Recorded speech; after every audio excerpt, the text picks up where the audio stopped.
देखिए, जो जिस तरीके से अभी प्रेस से पता चला है और आप लोगों ने बताया है कि केंद्र सरकार ने नोटिफिकेशन जारी किया है कि बीबीएमबी पे केंद्र के अधिकारी होंगे, तो कोई दिक्कत नहीं है, क्योंकि बंटवारा पहले हुआ हुआ है।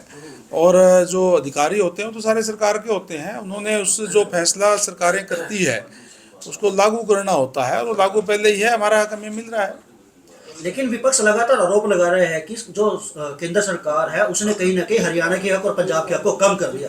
आप उस आरोप को कैसे देखते हैं? विपक्ष तो केवल और केवल, अगर हरियाणा सरकार भी और केंद्र सरकार भी अगर कोई अच्छा कार्य करती है तो उसका भी विरोध करने का काम करते हैं। उनके पास कोई मुद्दा नहीं है, इसलिए ये मुद्दे ढूंढ रहे हैं कि किस मुद्दे पर हम बात करें, और कोई इसके अंदर कोई बात है ही नहीं। जो केंद्र सरकार के अधिकारी है वो भी सरकार के अधिकारी है, और वो अगर काम करेंगे तो दिक्कत क्या है। चुनाव का बिगुल बज चुका है, तो भारतीय जनता पार्टी की इन चुनावों को लेकर क्या तैयारी है? भारतीय जनता पार्टी हर एक चुनाव को बड़े गंभीरता से लेती है, और हमारा पूरी तैयारी है।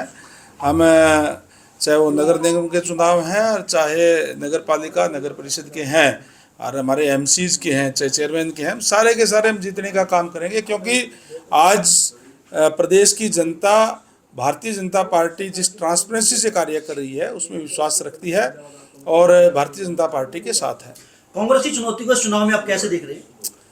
कांग्रेस, जहाँ तक मैं समझता हूँ कि हरियाणा के अंदर पार्टी ना होकर के अलग अलग गुट है, और गुटों में बटी हुई कांग्रेस एक दूसरे को खुद को निपटाने का काम करती है। कांग्रेस पार्टी नहीं है।